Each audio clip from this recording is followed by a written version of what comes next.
A border war between Turkey and Kurdish rebels puts U.S. policy to the test. Next on Global Pulse, a comparison of how broadcasters worldwide are covering this story. After 2 days of airstrikes, Turkey today sent hundreds of ground forces across the border to attack Kurdish rebels in northern Iraq. Turkey's brief invasion of Iraq was aimed at the PKK, the Kurdistan Workers' Party. PKK guerrillas, who have been fighting Turkey for an independent Kurdish state for 20 years, are now based in northern Iraq.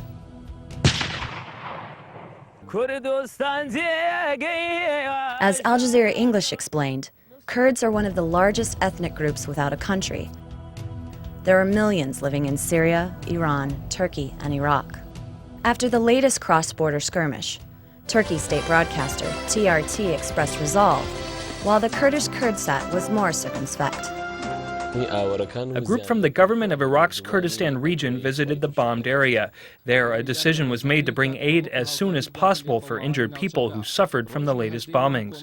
There are a lot of people living near the border, and their houses and their normal lives have been damaged because of the bombing.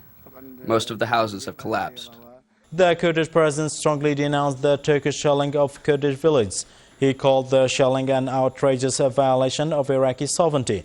President Masoud Barzani has also reminded the U.S. administration of its commitment to safeguard Iraqi sovereignty.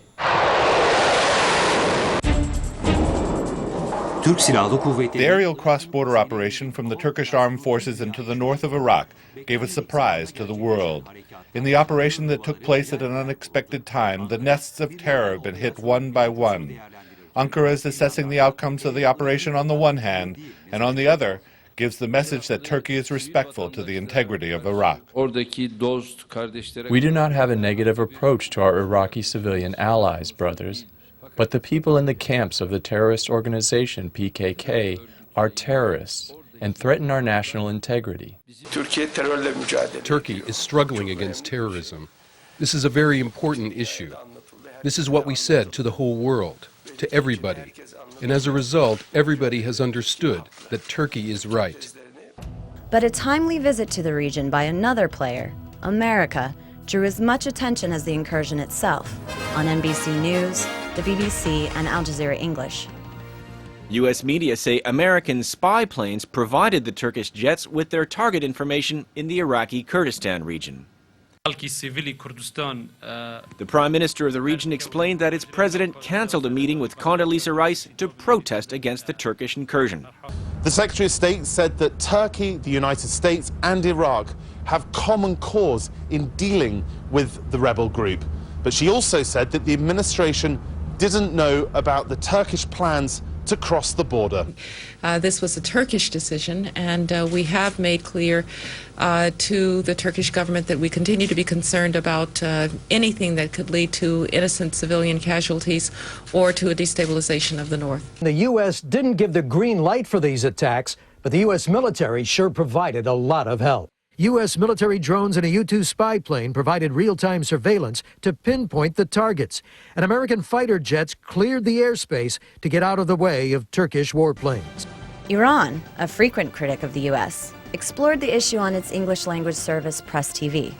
Why is it that Washington is trying to evade responsibility? They want to appear to be respecting Iraqi sovereignty. The U.S., although clearly they're the ones who control the airspace. They're the ones with the fighter planes. They clearly were informed that this was going to take place, and I think to be informed and do nothing is the same thing as giving consent. At the same time, they don't want to be perceived as they don't want to be seen to be as much in control of Iraq as they are.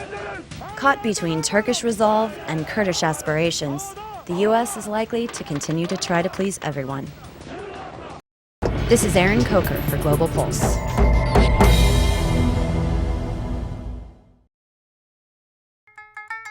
This program is brought to you by Link TV for educational and non-commercial use only. Link TV is the only US network dedicated to global and national news, uncompromising documentaries and diverse cultural programs. Programs which connect you to the world.